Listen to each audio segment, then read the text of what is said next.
ఓం నమో ఆడపిల్ల వెంకన్న స్వామి. మాలో అనుకున్న కోరికలు అవుతాయండి. ఇంతకుముందు నేను 7 వారాలు వచ్చాను. నా కోరిక తీరింది. మళ్ళీ 7 వారాలు మేము తిరుగుతున్నాము. నమో వెంకటేశాయ. వాడపల్లి వెంకటేశ్వర స్వామి. ఓం నమో వెంకటేశ్వరాయ. వాడపల్లి వెంకటేశ్వర స్వామి చాలా మహత్యం కలదు. 7 శనివారాలు. ఓం నమో వెంకటేశాయ నమః. మీరు చాలాసార్లు వెంకటేశ్వర స్వామి వారి యొక్క ఆలయానికి వెళ్ళే ఉంటారు. అది మీ ఊర్లో వెళ్ళినా వేరే వేరే ప్రదేశాలకు వెళ్ళి స్వామివారిని దర్శించుకున్నా అక్కడ స్థల వైశిష్ట్యం బట్టి మనకు స్వామివారి కటాక్షం అంత ఎక్కువగా ఉంటుంది. మరి తిరుపతి, ద్వారకా, తిరుమల లాంటి పుణ్య ప్రదేశాలకు వెళ్ళినప్పుడు స్వామివారి యొక్క కృపా కటాక్షాలు మరి మనకు భక్తుల పైన చాలా ఎక్కువగా ఉంటాయి. మీరు ఆ ప్రదేశానికి వెళ్ళారనుకోండి, అక్కడ మామూలు ఆలయాల కన్నా ఇక్కడ ఆలయంలో భక్తుల సంఖ్య ఎక్కువగా ఉంటుంది. అలాగే ఇక్కడకు వచ్చి భక్తులు ఏదైతే అనుకున్నారో ఆ కోరిక తీరి భక్తులు కూడా వారి యొక్క మొక్కుబడులను చెల్లించుకొని వారి జీవితంలో సుఖంగా, సంతోషంగా, ఆరోగ్యాలతోటి ఉండడం అయితే మనం చూస్తూ ఉన్నాం. అందుకే రోజు రోజుకి మన ద్వారకా తిరుమలలో కానీ అలాగే తిరుమలలో కానీ భక్తుల సంఖ్య రోజు రోజుకి పెరుగుతూ ఉంది. మరి ఇలాంటి ఆలయం మరి ఎక్కడన్నా ఉందా అని నేను వెతికితే నాకు మరి ఒక ఆలయం కూడా స్వామివారు స్వయంభూగా సాక్షాత్తు ఆ వైకుంఠం నుంచి ఈ భూమి మీదకైతే రావడం జరిగింది. అలాంటి ప్లేసే మనకు పశ్చిమ గోదావరి జిల్లాలోని కోనసీమ జిల్లా అయినటువంటి పశ్చిమ గోదావరి జిల్లాలో వాడపల్లి అనే గ్రామంలో స్వయంగా చందనపు స్వరూపుడుగా ఆయన ఇక్కడ స్వయంభూగా రావడం అయితే జరిగిందండి. మరి అలాంటి స్వామి మహిమ మనకు తిరుమలలో, ద్వారకా తిరుమలలో ఎలాంటి మహిమలైతే భక్తులు వారి జీవితాల్లో చూస్తున్నారో అలాంటి మహిమలను ఇక్కడ కూడా స్వామివారు భక్తులపై చూపిస్తున్నారు. మరి ఏంటి ఈ స్థల పురాణం, ఏంటి స్వామివారు ఇక్కడ ఎందుకు వచ్చారు, ఇక్కడ ఆలయం ఎలా నిర్మించారు, అనేక విషయాలు నేను మీతోటి షేర్ చేసుకోదలుచుకున్నాను. మరి ఇలాంటి ఇంత ముఖ్యమైనటువంటి విషయాలను మీరు తెలుసుకున్నప్పుడు మన ఛానల్ని షేర్ చేయండి, లైక్ చేయండి, సబ్స్క్రైబ్ చేయండి. భక్తులారా, నేను మొట్టమొదటిసారిగా వాడపల్లి అనే గ్రామాన్ని స్వామివారిని దర్శించుకున్నాము అని నేను మొట్టమొదటిసారిగా బయలుదేరినప్పుడు నేను అసలు ఇంత పెద్ద సంఖ్యలో భక్తులు ఉంటారు అని నేనైతే అనుకోలేదండి. ఎందుకంటే మొట్టమొదటిసారిగా వాడపల్లికి ముఖద్వారం ఉంటుంది కదండి, ఆ ముఖద్వారానికి వెళ్ళినప్పుడు భక్తులు నెమ్మదిగా బైక్స్లో కానీ కార్స్లో కానీ రావడం జరిగింది. నేను ఇది మామూలే కదా, ఇక్కడికి ఇంత వైశిష్ట్యం ఉన్నప్పుడు ఇంత ఎక్కువ మంది భక్తులు రావడం సర్వసాధారణమే కదా అనుకున్నాను. ఇంకా భక్తులు గుడికి దగ్గరికి వచ్చేటప్పటికి చూస్తే మరింత హెవీ ఏంటంటే అక్కడ భక్తుల సంఖ్య చాలా ఎక్కువగా ఉందండి. మీరు ఎంట్రీలోనే అక్కడ బైక్ పార్కింగ్ ఏరియాలో చాలా అంటే కొన్ని వేల మంది భక్తులు వెహికల్స్ మీదకు వచ్చి స్వామివారిని దర్శించుకోవడానికి వచ్చారు. అలాగే పక్కన బస్ స్టాండ్ ఉంది. బస్ స్టాండ్లో government bus services, Palle Velugu లాంటి బస్సులు రాజమండ్రి, రావులపాలెం చుట్టుపక్కల పల్లెటూరుల నుంచి కార్లలోను, బైక్స్లోను చాలామంది భక్తులు ఇక్కడికి వచ్చి స్వామివారిని దర్శించుకోవడం అయితే జరుగుతుందండి. నేను ఒక్కసారి అయితే కొంచెం అసలు ఈరోజు నాకు దర్శనం అవుతుందా అని అనుకున్నాను. అలాగే ధైర్యం చేసి నెమ్మదిగా ఆ పార్కింగ్లో నా బైక్ అయితే పార్క్ చేసి నెమ్మదిగా వెళ్ళాను. ఆ పార్కింగ్ ఏరియా ఏదైతే ఉందో సుమారు నాకు తెలిసి ఒక 5-6 ఎకరాలు అయితే ఉంటుందండి. సో ఆ 5-6 ఎకరాల్లో బైక్స్, కార్లు పార్కింగ్ చేస్తున్నారు. ఆ పార్కింగ్ చేసిన తర్వాత నేను లోపలికి వెళ్ళిన తర్వాత అక్కడ మాడ వీధులు అనేవి ఉంటాయండి. భక్తులు ఈ ప్రహరీ గోడ బయట ఉండే ఏదైతే ప్లేస్ ఉందో ఆ ప్లేస్ని ఇక్కడ మాడ వీధులు అని అంటారు. మనం తిరుమలలో చూసినా కానీ మాడ వీధులు అనేవి ఉంటాయి. అక్కడ స్వామివారికి ఏదైతే ఉత్సవాలు ఉన్నాయో అవన్నీ చేస్తూ ఉంటారు. కానీ ఇక్కడ మాడ వీధుల్లో భక్తులు ప్రదక్షిణాలు చేస్తూ ఉంటారండి. సో నేను అక్కడ చూసేటప్పటికి ఏంటి ఎంత పెద్ద సంఖ్యలో భక్తులు తిరుగుతున్నారు, ఇంకా గోవింద నామస్మరణతోటి ఆ భక్తుల ఆ గుడి ప్రాంగణం అంతా మోత అయితే మోగిపోతుంది. ఇంత పెద్ద సంఖ్యలో నేను భక్తులు చూసేటప్పటికి కూడా అసలు నా వల్ల అవుతుందా అనుకున్నాను. అలాగే కొద్దిసేపు నేను అక్కడే ఉండి స్వామివారిని మనసులో తలుచుకుంటూ స్వామివారి ధ్వజస్తంభం నుంచి నేను 7 ప్రదక్షిణాలు చేశానండి. మొట్టమొదటి శనివారం 7 ప్రదక్షిణాలు చేసుకుని వచ్చి లాస్ట్ ప్రదక్షిణంలో మనకు ఏంటంటే అక్కడ సాంప్రదాయము రూపాయి లేదా ఏదైనా ఒక కాయిన్ స్వామివారి హుండీలో వేయడం అక్కడ ఆనవాయితీగా వస్తుందండి. నేను కూడా అలాగే స్వామివారికి హుండీలో ఒక రూపాయి ఆ హుండీలో వేసి అక్కడ ఏదైతే దర్శనము క్యూ లైన్ ఉందో ఆ క్యూ లైన్ ద్వారా, అంటే అక్కడ ఫ్రీ లైన్ ఉంది, 100 రూపాయలు ఉంది, 200 రూపాయలు ఉంది. సో నేను మొట్టమొదటిగా ఆ క్యూ లైన్లో నిలబడి స్వామివారిని దర్శించుకోవడం జరిగింది. నేను మొదటి సోమవారం వెళ్ళినప్పుడు సుమారు 9 గంటలకు నేను క్యూ లైన్లోకి వెళ్తే నాకు ప్రదక్షిణ చేయడానికి కూడా సుమారుగా ఒక హాఫ్ అన్ అవర్ అయితే పట్టిందండి. ఇక హాఫ్ అన్ అవర్ తర్వాత నెమ్మదిగా మళ్ళీ స్వామివారికి కొబ్బరికాయ తీసుకుని ఆ ఎంట్రీలోనే మనం స్వామివారికి ఆ ప్రసాదాన్ని స్వామివారికి ఇచ్చి మనం నెమ్మదిగా లైన్లోకి వెళ్తాం జరుగుతుందండి. కానీ నాకు లైన్లో నిలబడిన తర్వాత సుమారుగా 4 గంటల పైనే పట్టిందండి స్వామివారిని దర్శించుకున్న తర్వాత. ఇంకా స్వామివారిని దర్శించుకునేటప్పుడు మాత్రం అక్కడ ప్రతి ఒక్క భక్తుడు గోవింద నామస్మరణతో అక్కడ ఎంతసేపు అయితే ఉన్నారో వాళ్ళ లైన్లో చిన్నపిల్లలు ఉన్నారు, పెద్దవాళ్ళు ఉన్నారు, ముసలి వాళ్ళు ఉన్నారు, అలాగే ఆరోగ్యం బాగాలేని వాళ్ళు ఉన్నారు, అలాగే ఎవరైతే చదువుకోవాలి, బాగా ఉన్నత స్థానంలోకి వెళ్ళాలి, ఎవరికైతే ఆరోగ్యం బాగాలేదో నాకు ఆరోగ్యం కావాలి, అలాగే కొంతమంది అయితే వివాహం కాని వాళ్ళు, అలాగే కొంతమంది ఆర్థిక సమస్యలు, ఇంకొంతమంది ఇంకా రకరకాలైనటువంటి సమస్యలతో ఉన్నవాళ్ళు గోవిందా గోవిందా నువ్వే స్వామి నాకు దయ అని స్వామివారిని విన్నవించుకుంటూ మనసులోనే ఇంకా 4 గంటలైనా 5 గంటలైనా ఆ కష్టం ఆ మొఖాళ్ళ నొప్పులు వచ్చినా ఎంతోమంది వస్తూ ఉంటారండి. ఎంతోమంది వచ్చి ఆ స్వామివారిని అంత బాధలో కూడా స్వామివారితో ఓపికతో పట్టుకుని స్వామివారి దగ్గరికి వెళ్ళి గోవిందా గోవిందా గోవిందా అనుకుంటూ తలుచుకుంటూ ఆ స్వామివారి మీదే కాన్సన్ట్రేషన్ చేస్తూ చివరికి స్వామివారిని దర్శించుకుని అక్కడ ప్రతి భక్తుడు స్వామివారికి ఉన్న ఆ భక్తుడికి ఉన్న కష్టాన్ని స్వామివారితో విన్నవించుకుని అక్కడికి వచ్చి బయటికి ఎంతో ఆనందంతో బయటికి వెళ్తూ ఉంటాడు.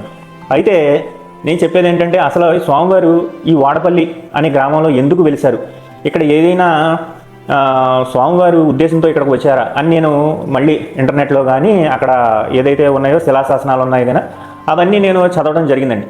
అసలు ఏంటి ఇక్కడ స్వామివారి ఎందుకు వచ్చారు అని అంటే దానికి మన పురాణాల్లో అక్కడ రాసిన శిలాశాసనాలు ఇలా ఉన్నాయండి. పూర్వం అంటే ఇంకా మనకి ద్వాపరయుగం అయిపోయిన తర్వాత కలియుగం ఎంటర్ వచ్చేసిన తర్వాత మనకి కలి ప్రభావం వల్ల అక్కడ భూలోకంలో ప్రజలు ఒకళ్ళనొకళ్ళు విపరీతంగా ద్వేషించుకోవడం, విపరీతంగా బాధ పెట్టుకోవడం, ఇంకా డబ్బు ముఖ్యమైన పాత్రగా పోషించడం, మానవత్వం అనేది కంప్లీట్గా జీరో అయిపోవడం వల్ల సనక సనందాది మహర్షులు, నారద మహర్షులు లాంటి ఎంతోమంది మహానుభావులు మన వైకుంఠ పరంధాముడు అయినటువంటి శ్రీ మహావిష్ణువు స్వామివారి దగ్గరికి వెళ్ళడం అయితే జరిగిందటండి. ఈ స్వామివారి దగ్గరికి వెళ్ళిన తర్వాత స్వామివారితోటి ఈ మహర్షులు నారద మహర్షి వెళ్ళి స్వామి ఇక్కడ భూలోకంలో ఇలా ఉంది పరిస్థితి, మీరు వెంటనే రావాలి, భూలోకంలో పరిస్థితిని చక్కబెట్టాలి అంటే నేను పలానా టైంలో వస్తాను నాయన అని చెప్పేసి ఆ మహర్షులకి నారద మహర్షులకి ఆ స్వామివారి విన్నవించుకున్న కొద్ది కాలం తర్వాత మళ్ళీ నారద మహర్షుల వారికి ఈ స్వామివారి కబురు పంపి నాయన నారద మహర్షి నేను నౌకాపురి అంటే ఇప్పుడు మనం ఏదైతే పిలుచుకుంటున్నామో వాడపల్లి అనే గ్రామంలో నౌకాపురి అనే ఒకప్పుడు ఉండేదండి. ఈ నౌకాపురినే ఇప్పుడు మనం వాడపల్లిగా పిలుచుకుంటున్నాం. ఈ వాడపల్లి ఈ నౌకాపురి ఎక్కడ ఉందంటే మనకి గోదావరి నదీ పరివాహక ప్రాంతమైన గౌతమి పాయ అనే పాయ దగ్గరలో ఈ వాడపల్లి అనేది ఉందండి. అయితే స్వామివారు ఈ నౌకాపురిలోనే ఎందుకు వెళ్ళాలి అనుకుంటున్నారంటే భక్తులు ఈ గౌతమి పాయలో స్నానం చేసి శుభ్రంగా తల స్నానం చేసి స్వామివారికి మనం దర్శించుకుంటే ప్రతి భక్తుడు మనం తెలిసిగా మన జీవితంలో ఎన్నో తెలుసో తెలియకో ఎన్నో పాపాలు చేస్తూ ఉంటాం. ఆ పాపాల వల్లే మనకి ఇటు బాధలు వస్తాయని స్వామివారు చెప్పడం కూడా జరిగింది. మరి అలాంటి బాధలను తొలగించుకున్న తర్వాతే మనకి పుణ్యఫలం వస్తుంది. ఆ పుణ్యఫలంలోనే మనం కావాల్సిన విధంగా మనం బతకగలుగుతాం. ఈ పాపభీతి ఎక్కువగా ఉన్నప్పుడు మనం ఎంత మనకి దైవానుగ్రహం లేనప్పుడు ఎన్ని మంచి పనులు చేసినా మనం చేయలేమండి. ఇలాంటి స్వామివారిని దర్శించుకున్న తర్వాత ఈ గౌతమి నదీ పరివాహక ప్రాంతంలో స్నానం చేసి స్వామివారిని దర్శించుకున్న తర్వాత మనకి ఏదైతే పూర్వజన్మలో కానీ ఈ జన్మలో కానీ తెలిసిన పాపాలను స్వామివారు అక్కడికక్కడే నివృత్తి చేసి మనకు పుణ్యఫలాన్ని అయితే ఇవ్వడం కూడా జరుగుతుందండి. అందుకనే ఇక్కడ రోజు రోజుకి భక్తుల సంఖ్య వేలాది మంది ప్రతి శనివారం వచ్చి 7 శనివారాలు తిరుగుతూ ఆ స్వామివారి కృపా కటాక్షాల వలన ఇక్కడ ప్రతి భక్తుడు చాలా సంతోషంగా వెళ్ళగలుగుతున్నాడండి. 7 వారాలు అనుకుంటే 7 వారాలు కాకముందే మనకి 2వ వారంలోనో 3వ వారంలోనో స్వామివారి కృపా కటాక్షాల వల్ల ఆ కోరికలు అయితే తీరడం, వచ్చిన భక్తులే మళ్ళీ రావడం, మళ్ళీ కొత్త భక్తులు రావడం, 7 శనివారాలు వచ్చి 7 ప్రదక్షిణలు చేసి 7 కాయిన్స్ లేదా 1 కాయిన్ వేసుకుని స్వామివారిని దర్శించుకుని అక్కడ అన్న ప్రసాదం స్వీకరించి ఎంతో హాయిగా ఆనందంతో ఇంటికి వెళ్తున్నారు. అయితే అసలు స్వామివారు ఇలా చెప్పిన తర్వాత నారద మహర్షి అయితే ఇలా పలానా చోటుకు వస్తాను అని చెప్పేసి ఆయన చెప్పారు. అయితే ఈ స్వామివారు ఎలా వచ్చారంటే విచిత్రంగా మనకు ద్వారకా తిరుమల తీసుకున్నా ఆయన ఒక శిలారూపంలో మనకి భక్తులకు దర్శనం ఇవ్వడం అయితే జరుగుతుంది. కానీ ఇక్కడ మాత్రం స్వామివారు చందనపు స్వరూపుడుగా అంటే చందనపు చెక్క ఏదైతే ఉంటుందో ఆ చెక్క ఎలాగైతే ఉంటుందో అలాంటి మనకు రూపంలో మనకు సాక్షాత్తు వైకుంఠం నుంచి గోదావరి నదీ ప్రవాహం నుంచి ఇక్కడికి రావడం అయితే జరిగిందండి. అయితే ఇది ఆ ఊళ్ళో ప్రజలు గమనించారండి. ఈ ఊరికి ఏదో వస్తుంది దాన్ని తీద్దాము అని చూసుకునే లోపే ఆ పెట్టే లేకపోతే ఏదో చెట్టు వస్తుంది, దాన్ని పట్టుకునే లోపే అది అదృశ్యం అయిపోవడం ఇట్లా జరుగుతుంది. మరి ఏంటి అని 2-3 సార్లు వాళ్ళు ట్రై చేయడం, ఇది మామూలే, ఇది మనకు దొరకదని వాళ్ళు వెళ్ళిపోవడం. అయితే అక్కడ వచ్చింది సాక్షాత్తు వెంకటేశ్వర స్వామి అని ఆ ఊరి ప్రజలు కూడా గమనించలేరు. కానీ ఆ ఊరిలో ఒక వృద్ధ బ్రాహ్మణుడు ఉండేవాడు అంటే, ఆ వృద్ధ బ్రాహ్మణుడి కాలంలో, నాయన ఇది పరిస్థితి, మీ ఊరిలో చాలామంది నన్ను తీసి ముట్టుకోవడానికి ప్రయత్నిస్తున్నారు, కలి ప్రభావం వల్ల మీరు నన్ను ముట్టుకోలేకపోతున్నారు, మీరు సాక్షాత్తు మీరు ఎవరినైతే చూడాలనుకుంటున్నారో ఆయన్నే, నేను వెంకటేశ్వర స్వామిని అని ఆ వృద్ధ బ్రాహ్మణుడికి ఆయన చెప్పడం జరిగింది.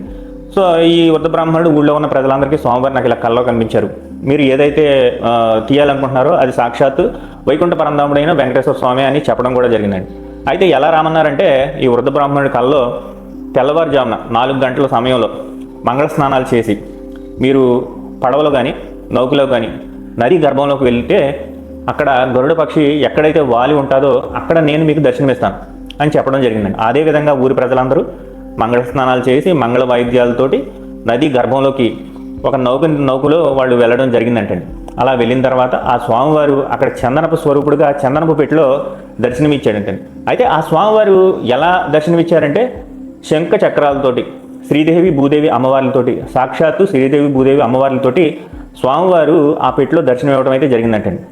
ఇది తెలుసుకున్న నారద మహర్షుల వారు కూడా అక్కడికి వచ్చి స్వామివారిని అక్కడ ప్రతిష్ఠించి, అయితే ఆ ఊరిలో వాళ్ళకి కూడా ఏం చేయాలి కైంకర్యాలు అనేది స్వామివారికి ఆ నారద మహర్షుల వారు కూడా పూర్తిగా వివరించడం జరిగింది. అలా కొద్ది రోజులు గడిచిన తర్వాత అక్కడ ఉన్నటువంటి నది ఏదైతే ఉందో గోదావరి నది ఉధృతి ఎక్కువ అవడం వల్ల మళ్ళీ స్వామివారు నది గర్భంలోకి వెళ్ళిపోవడం జరిగిందంటండి. ఇలా కొద్ది కాలం అయిన తర్వాత స్వామివారు మరొక భక్తుడికి కల్లో కనిపించి, ఆయన పేరు, ఆ భక్తుడి పేరు ఏంటంటే పినబోతు గజేంద్రుడు. పినబోతు గజేంద్రుడు గారు కల్లో కనిపించాడు. ఈయన ఒక పెద్ద వ్యాపారవేత్త. ఈ వ్యాపారవేత్తకి ఎన్నో నౌకలు ఉండేవంటండి. సడన్గా ఒకరోజు తుఫాన్ రావడం వల్ల ఈ నది గర్భంలోకి ఆయన నౌకలన్నీ మునిగిపోవడం జరిగిందండి. అదే సందర్భంలో స్వామివారు ఈ పినబోతు గజేంద్రుడు గారికి ఇట్లా చెప్పారు, నాయన నేను పూర్వం ఇక్కడ ప్రతిష్ఠించబడ్డారు, కానీ కాలగర్భంలో నది గర్భంలోకి వెళ్ళిపోయాను నేను, నువ్వు మళ్ళీ నాకు ఆలయాన్ని నిర్మించి నువ్వు నన్ను ధ్యానించు, నీ కష్టాలు ఏదైతే ఉన్నాయో అవన్నీ నేను తీరుస్తానని స్వామివారు ఈ వ్యాపారవేత్తకి పినబోతు గజేంద్రుడు గారికి చెప్పడం కూడా జరిగిందండి. స్వామివారు ఏ విధంగా అయితే చెప్పారో అదేవిధంగా ఈ భక్తుడు చేయడం జరిగిందంట. అలా చేసిన కొద్ది కాలానికి ఈయన నౌకలు ఏదైతే మునిగిపోయినాయో మళ్ళీ అవన్నీ ఒడ్డుకు రావడం కూడా జరిగిందంటండి. అప్పుడు అలా ఒడ్డుకు రావడం తర్వాత ఈయన ఆ నది గర్భంలో ఉన్నటువంటి వెంకటేశ్వర స్వామిని ఒడ్డుకి తీసుకొచ్చి మళ్ళీ అక్కడ ఆలయాన్ని నిర్మించారంటండి. ఇప్పుడు మనం ఏదైతే చూస్తున్నామో ఆ ఆలయమే ఈ ఆలయం. ఇది సుమారుగా 1700 సంవత్సరాలు కాలంలో జరిగిన కథ. సో ఈ 1700 సంవత్సరాల నుంచి 2025 వరకు ఆలయం చాలా ఊహించిన దానికన్నా భక్తుల సంఖ్య రోజుకి రావడం, అలాగే భక్తుల కోరికలు తీర్చుకోవడం, అలా స్వామివారికి ప్రాచుర్యంలోకి రావడం, ఎన్నో రాష్ట్రాల నుంచి ఊళ్ళ నుంచి అలాగే వేరే వేరే దేశాల నుంచి కూడా స్వామివారిని వచ్చి దర్శించుకుని వారు ఇంకా మన వల్ల కాదు ఇంక అయిపోయింది అనుకున్న కష్టాల నుంచి కూడా ఇక్కడ బయటకు వచ్చిన భక్తులు కూడా చాలామంది ఉన్నారండి. అలాగే ఇది కేవలం రాజమండ్రికి ఈ ఆలయం 25 కిలోమీటర్ల దూరంలోను, అలాగే రావులపాలెంకి 10 కిలోమీటర్ల దూరంలోనూ ఈ ఆలయం అయితే ఉందండి.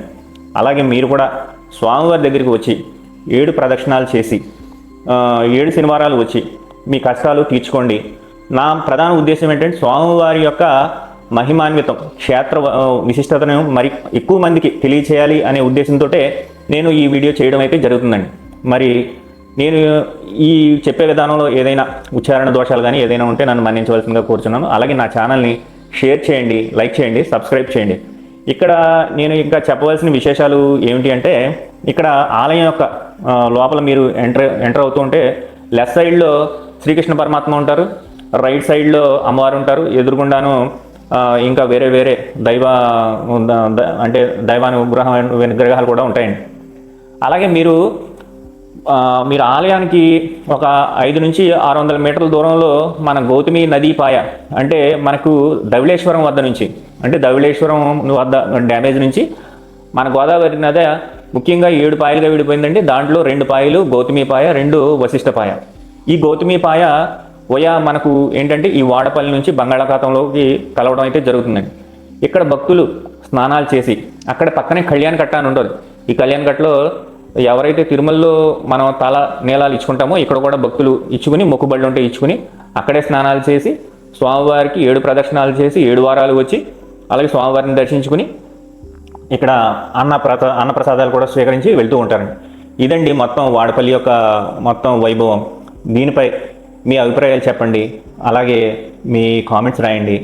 ఇంకా మీ దగ్గరలో ఎలాంటి ఆలయాలు చాలా వైశిష్ట్యంతో భక్తులు వచ్చి వారి కోరికలు తీర్చుకుంటున్నారో మన ఆలయం ఇక్కడ కామెంట్స్లో రాయండి. ఇదండి ఈరోజు నేను చెప్పబోయేది. అలాగే మీరు నా ఛానల్ని షేర్ చేసి లైక్ చేసి సబ్స్క్రైబ్ చేస్తారని విన్నవించుకుంటూ సెలవు.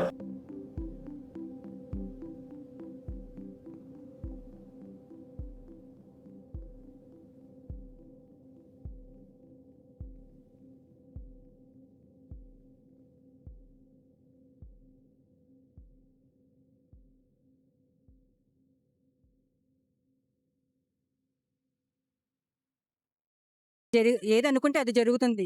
7 శనివారాలు తప్పనిసరిగా మనము 7 కాయిన్స్ వేసుకొని 7 ప్రదక్షిణలు చేయడం వలన మనం అనుకున్న కోరికలు అన్నీ తీరుతాయి. ఓం నమో వెంకటేశాయ. మేము వాడపల్లి ముందు కూడా దర్శించుకున్నాం. మేము అనుకున్నది జరిగింది. మళ్ళీ ఇంకొకసారి ఇది రెండవసారి వచ్చాము. ఇది 6వ వారం మాకు. మేము లాస్ట్ టైం అనుకున్నది జరిగింది మాకు. ఇది చాలా మహిమగల దేవుడు. వెంకటరమూర్తి గోవిందా గోవిందా కోనసీమ వెంకటరమూర్తి గోవిందా. ఇది 5వ వారం అంటే రావడం. ప్రతి వారం కూడా ఇలాగా భక్తులతో అందరితో కూడా వస్తున్నాం. మా అబ్బాయిలు ఇద్దరు